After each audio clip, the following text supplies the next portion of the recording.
Oui, ils ont raison, les Guyanais, de ne pas vouloir recevoir la mission interministérielle. Nous rejetons catégoriquement. On a décidé de restituer la mer. Les infirmiers, soyez à la hauteur de vos revendications. Pour moi, c'est mon pays, la Guyane. À partir de là, il y a un problème. Et rien n'est pas qu'à changer.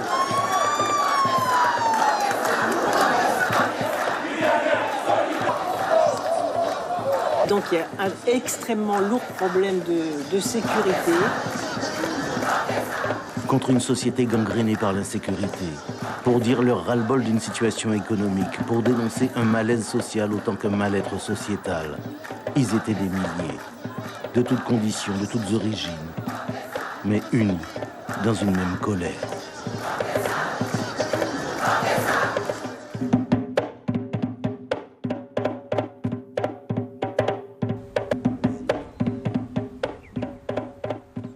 Il était une fois un pays merveilleux en Amérique du Sud, où il faisait bon vivre. Mais cela, c'était il y a longtemps. Premier signe extérieur de colère, ces barricades disposées devant la préfecture, l'hôtel de la collectivité territoriale ou encore à l'entrée des locaux du parc amazonien. Depuis quelques heures, Ségolène Royal est en Guyane. La ministre de l'écologie et du développement durable est venue présider la réunion des chefs d'État de la Caraïbe, signataires de la Convention de Carthagène, signer le protocole d'accord sur le pacte d'avenir et ouvrir les festivités marquant le 10e anniversaire du parc amazonien. Ségolène Royal vraiment incarnait la politique du gouvernement à l'égard de la Guyane, c'est-à-dire une politique vraiment jalouse, où le gouvernement agit en Guyane pour ses propres intérêts et pas pour l'intérêt des Guyanais. On voit bien que c'est de la foutaise de la part de la ministre Ségolène Royal de venir faire la fête un peu sur le territoire, alors qu'il y a des gens qui n'ont même pas l'accès à l'eau potable sur ces territoires-là. Et on fait la fête sur le dos de ces gens-là. C'est vraiment se moquer du monde et ne pas prendre en considération ces gens-là qui cherchent à avoir une certaine dignité. Il fallait agir, il fallait montrer notre ras-le-bol. Et notre ras-le-bol s'est démontré le jour avec la présence des 500 frères dans cette réunion de la conférence de Carthagène. Si jusqu'alors la colère avait 1000 visages, le reste de la Guyane et du monde allait découvrir 500 autres. Cagoulés cette fois, ils se faisaient appeler les 500 frères contre la délinquance et leur irruption en pleine réunion du sommet des chefs d'État de la Caraïbe pour justement implorer Ségolène Royal à intervenir pour plus de sécurité en Guyane allait durablement marquer les esprits pour les 5 semaines à venir. Je pense que si les 500 frères n'avaient pas marqué les esprits aussi fort, peut-être le mouvement n'aurait pas eu cet impact. Et ça, il faut qu'on se le dise. Les 500 frères ont fait une action forte, elle a été critiquée, en tout cas, elle a marqué. Le but, c'était d'attirer l'attention. Lorsque j'ai débuté toute la série de réunions qui a mené au mouvement social qu'on a connu, je crois que les 500 frères n'étaient peut-être même pas encore au stade embryonnaire. Quoi qu'il en soit, j'en ai pas tous les tenants et les aboutissants. Mais c'est vrai que c'est un phénomène qui nous est tombé dessus. C'est un phénomène qui a fait le buzz, comme on dit, puisque je crois que c'était une bonne manne pour les médias, puisqu'il fallait quand même quelque part illustrer ce mouvement. Et la figure des 500 frères a servi à l'illustration de ce mouvement. J'avais été bien sûr informée par les services de l'État et le préfet, plus les élus, que la situation était vraiment compliquée et tendue. Et je l'avais moi-même vu, puisque vous savez qu'on était à la veille de la signature des accords de Guyane, puisque c'était des accords qui avaient été travaillés bien avant moi, et moi je reprenais ces accords en les finalisant, et je voyais bien que les choses n'aboutissaient pas, et je sentais que les choses se tendaient. Et les choses se sont tendues, se sont compliquées même dans les heures qui ont suivi. Après la signature du protocole d'accord du pacte d'avenir, un texte qui prévoyait la cession par l'État de 200 000 hectares de foncier, 60 millions d'euros pour la construction de collèges et de lycées, un moratoire d'1 an sur les dépenses de la CTG et au versement du RSA, un plan pour la suspension de la vente du centre médico-chirurgical de Kourou, un texte qui entérinait aussi la programmation pluriannuelle de l'énergie adoptée par la CTG, mais dénoncée par le syndicat UTG-DDF. Comment peut-on croire qu'un pacte d'avenir va tout régler ? Moi, je n'y crois pas. Et même là, aujourd'hui, ces assises que l'on fait faire, Je ne suis pas certaine que c'est ça qui va régler toutes les questions que nous vivons. Je veux dire que il y a... C'est pas un pacte. Un pacte, c'est un début. C'est quelque chose qui va mettre en marche, mais ce n'est pas ça qui va régler.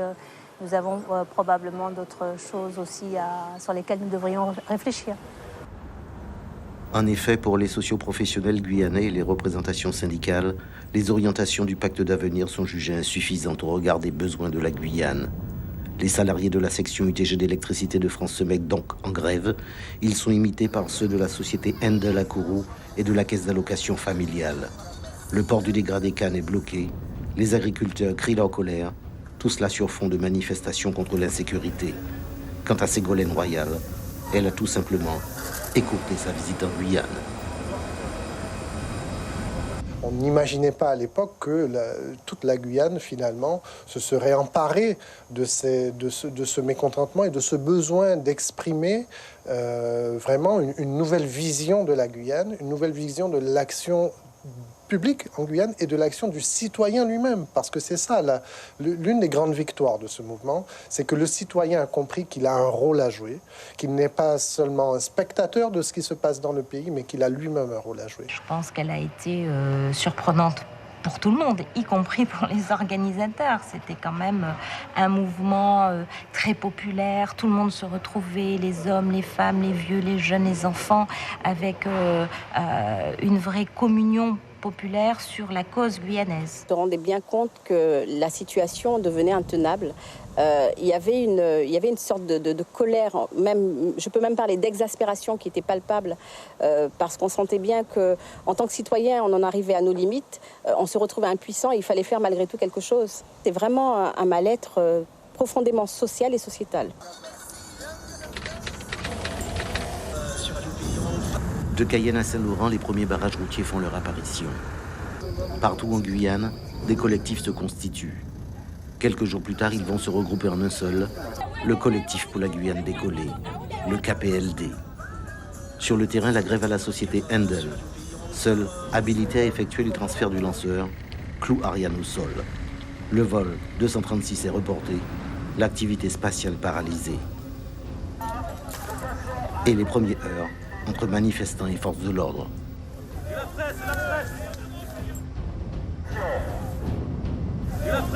La base spatiale, c'est un État dans un État. Vous savez bien quelle est la situation de Kourou. Il y a des milliards qui sont jetés ici pour des satellites et tout ça, des télécommunications, alors que nous-mêmes, ici, on ne peut même pas avoir une meilleure communication. Alors que il y a quand même un développement numérique qui devait se faire et on est vraiment les derniers de la roue de la charrette, quoi. Et c'est impensable à cette époque-là encore, au XXe siècle, on puisse vivre des choses comme ça sur un territoire où il y a toute une technologie qui existe et on est les délaissés de cette technologie-là. Le CSG, c'est la base spatiale, c'est l'ESA. Donc, c'est l'instance, le lieu qui accorde à l'Union européenne quand même l'indépendance au spatial. Et donc, vous vous doutez bien qu'une manifestation, un blocage qui concernerait le CSG attirerait obligatoirement le regard sur le territoire de la Guyane. Et hélas, on s'aperçoit que pour se faire entendre, il faut sans cesse arriver à des extrêmes. Des blocages, et ça a été plus loin, puisqu'on s'est même à un moment retrouvé, pour certains, au sein même de la base spatiale. Donc, quoi qu'il en soit, force est de reconnaître que ça a été à ce moment-là que le gouvernement a été encore plus réceptif à entendre, à écouter et ensuite à entendre. Ports, aéroports ainsi que de nombreuses administrations sont maintenant paralysées. La menace d'une grève générale plane. Sur le front de la protestation, les agriculteurs se distinguent. Du lisier est répandu sur la façade de la préfecture. Le collectif des Igouanes de l'Ouest coupe la vallée du Maroni du reste de la Guyane. Depuis Paris, la ministre des Outre-mer évoque des pistes pour sortir de la crise. Conduite par Jean-François Cordet, un ancien préfet de Guyane, une délégation interministérielle arrive sur place.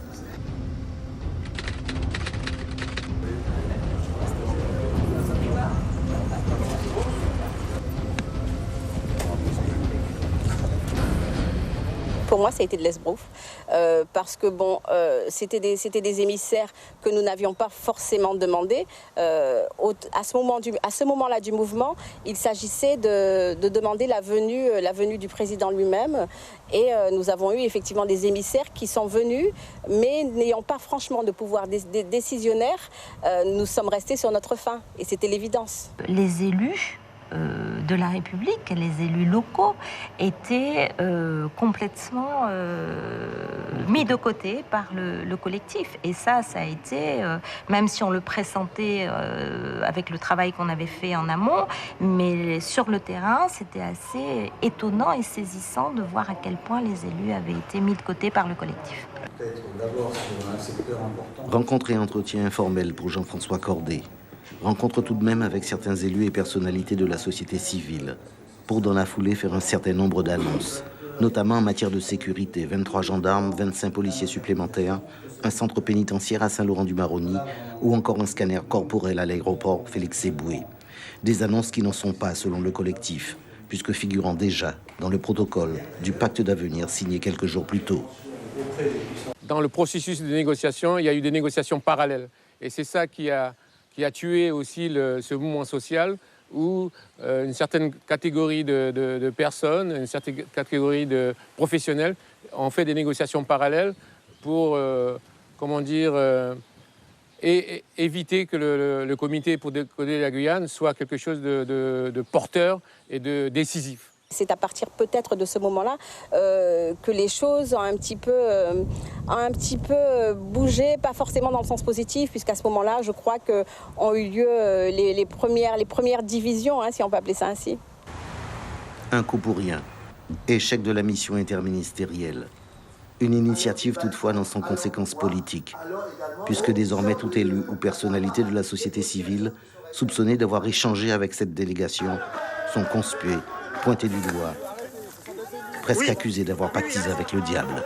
Mais moi, je dis que j'étais le seul élu, membre du collectif, enfin, en tant qu'acteur, et membre du mouvement, réellement depuis l'origine jusqu'à la fin.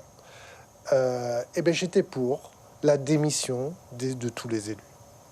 Parce que quand on a plus de personnes qui marchent dans la rue que de personnes qui ont voté pour élire les élus, notamment de la CTG, je dis que quelque part, il y a un véritable problème de légitimité. Et ce problème s'est posé, et moi j'ai toujours dit, j'étais prêt à démissionner, naturellement à condition que tout le monde le fasse, et je maintiens que ça aurait certainement été une bonne chose pour remettre les choses à plat. On n'a plus d'élus modèles des gens qui ont porté la voix guyanaise politiquement à ce jour. Il n'y en a pas, à mon sens, il n'y a pas de politique qui est capable d'instaurer un dialogue avec les différents gouvernements. Il n'y en a pas, à mon sens. Concernant les élus, il y a eu ce moment de bravoure avec les maires. Mais après, ceux qui ont dit leaders ont jugé leur présence inutile et les ont effectivement mis de côté. Avec le recul, c'était une erreur. C'était une erreur. D'abord parce que ce sont des Guyanais et qu'ils font aussi leur part. C'est toujours facile de porter la critique et puis d'être particulièrement véhément. Et ça, c'est une tendance que moi je déplore, notamment sur les réseaux sociaux, dans les médias. Des élus sur la touche, un KPLD désormais détenteur des rênes du dialogue avec l'État, un collectif pour exiger la venue de ministres du gouvernement. Erika Barretz et Mathias Fekl, ministre des Outre-mer et de l'Intérieur, sont attendus en Guyane. Mais pour l'heure, le KPLD doit faire la preuve de sa détermination et surtout de sa popularité. Il a manqué des femmes pour faire entendre la voix des femmes, parce qu'on sait bien que quand même la sensibilité des hommes et la sensibilité des femmes n'est pas tout à fait la même. Et je pense, enfin c'est toujours quelque chose qui n'engage que moi, mais je pense que si véritablement la voix, la parole avait donné aux femmes, peut-être que ce mouvement aurait eu une autre orientation.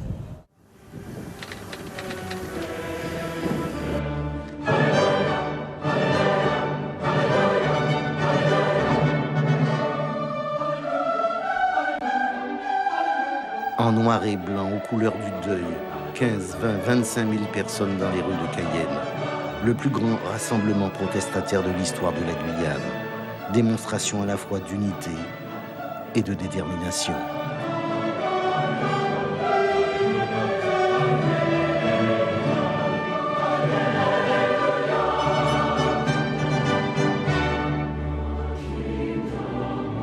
De mon domicile, j'entendais toute la clameur populaire, donc j'entendais effectivement ce rassemblement et je savais que les citoyens guyanais à ce moment-là espéraient très fortement un changement et s'étaient mobilisés massivement pour qu'on ait justement en face le sentiment qu'ils étaient là. On peut tous, mais je dis bien tous, se satisfaire d'avoir fait en commun quelque chose de véritablement fondateur du peuple guyanais en tant que peuple constitué.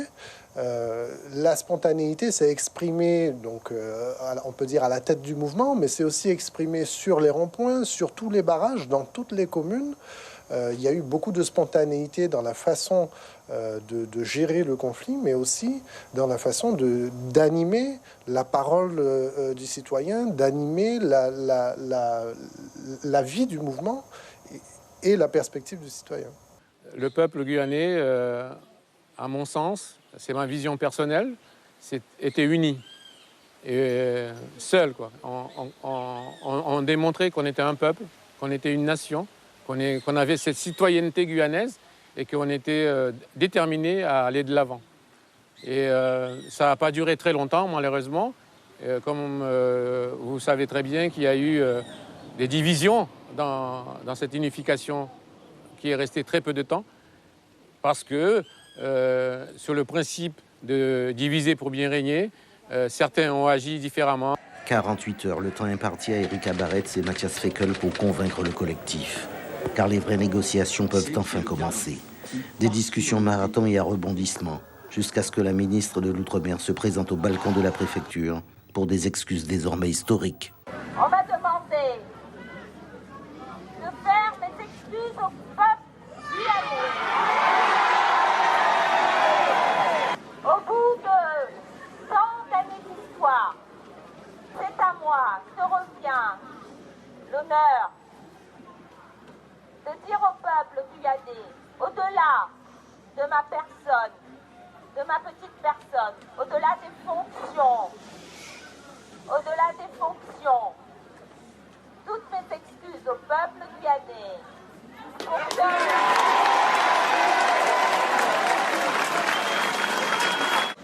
pour qu'ensemble nous puissions construire le quotidien mais aussi l'avenir de la Guyane. À ce moment-là, j'ai senti que la France devait le faire, parce qu'un territoire où les enfants ne peuvent pas aller à l'école comme il faut, où on n'est pas soigné comme il faut, la France n'a pas été au rendez-vous. Elle a été envoyée dans sa fonction de ministre, elle représentait le gouvernement. Donc nous avons été avec elle peut-être parfois dur parce qu'il fallait être dur avec le gouvernement, il fallait affirmer les volontés des Guyanais. Et j'ai envie de vous dire que, vous l'avez vu durant ce mouvement, ce n'est pas la venue de Erika Barretts qui a débloqué les choses. Je l'ai pensé très sincère, très sincère. C'est quelqu'un donc que j'avais l'habitude de rencontrer dans le cadre de son ministère, en tant que ministre de l'Outre-mer. C'est quelqu'un de très sincère, qui dit ce qu'elle pense. Et de même, la ministre actuelle, Madame Annie Girardin, c'est exactement le même type de personne. Donc je pense que quand elle l'a fait avec une grande sincérité du cœur. Désormais interlocuteur privilégié des ministres, c'est aux membres du collectif qu'est présenté au bout de 2 jours de négociations un plan d'urgence. Un programme d'1,850 milliard en 25 mesures stratégiques assorti d'un plan additionnel pour sortir de la crise et lever les barrages. Moi je vous aime, j'aime mon pays, j'aime mon territoire. Insuffisant clame d'une même voix, élus et collectifs de nouveau réunis, de nouveau en phase. 2 milliards supplémentaires sont exigés pour traiter justement l'urgence.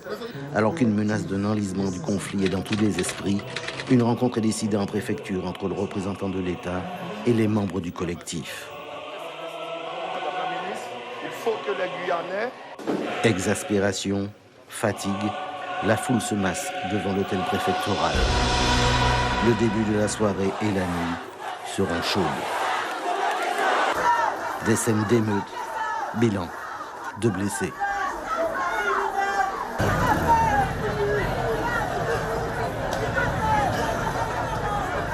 Nous avions des revendications qui étaient relativement simples.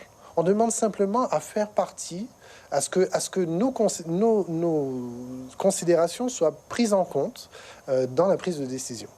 On demande simplement à faire partie de la décision, à ce qu'on compte avec nous.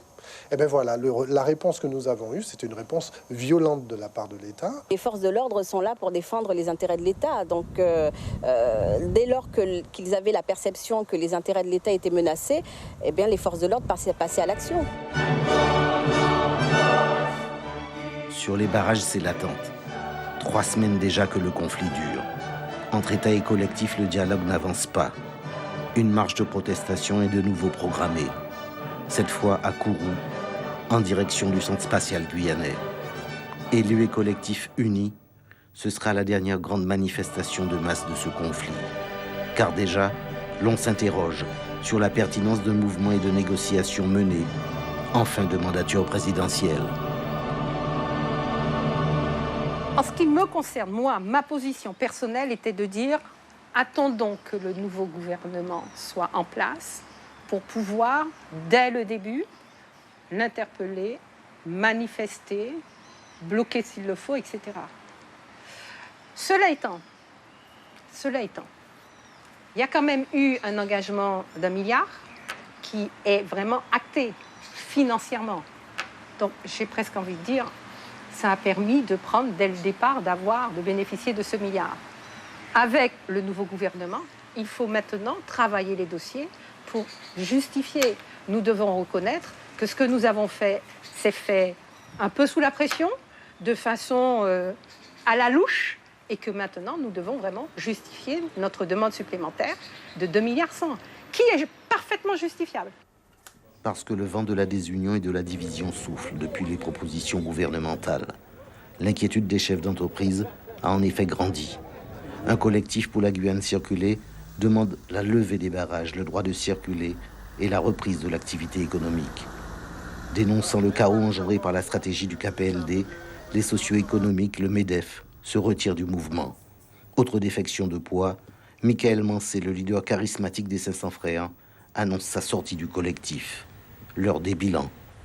Et je pense que même ceux qui étaient aux manettes, qui étaient aux commandes, commencent à en avoir assez. Tout le monde en avait assez.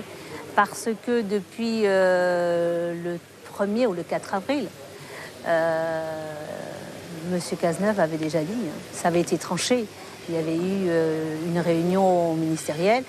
Le 1,85 million avait été tranché. Et il était certain que l'État n'irait pas plus loin. Donc le protocole d'accord, dire que nous avons pris acte de la demande supplémentaire, bon, tout le monde avait bien compris que c'était 1,85 million et pas plus. C'est vrai, on est amer, mais on a un peu de l'espoir, comme tout peuple qui veut s'émanciper et qui veut aller de l'avant a toujours de l'espoir. Sinon, si on reste fataliste tout de suite, on n'arrivera jamais. Durant ce mouvement, nous l'avons dit. Nous avons dit qu'il s'agissait d'un marathon et pas d'un sprint. Tout le monde est d'accord pour dire que nous avons vécu un moment historique. L'histoire ne s'écrit pas en 1 an.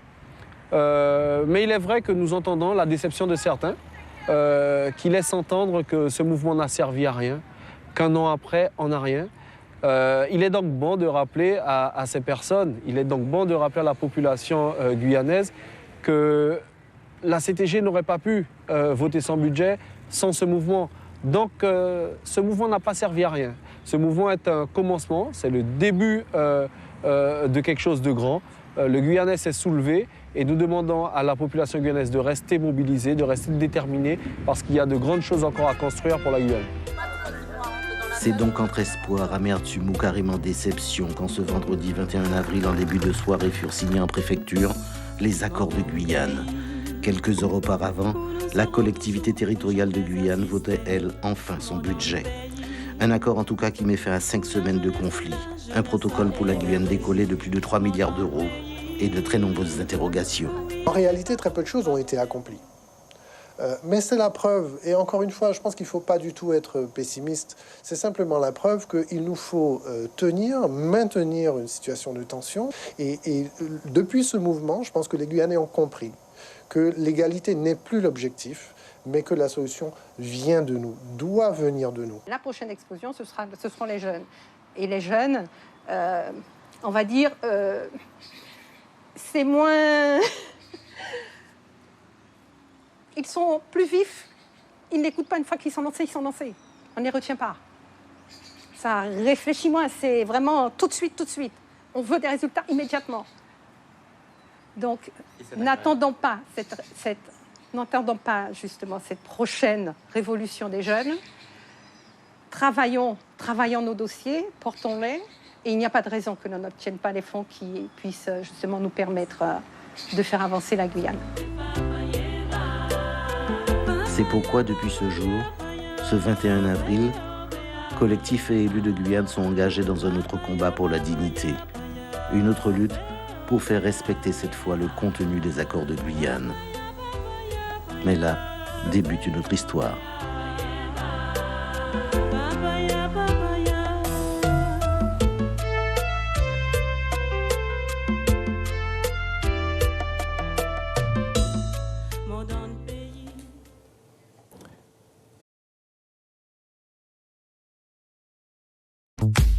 Suivez l'info sur Guyane la Première.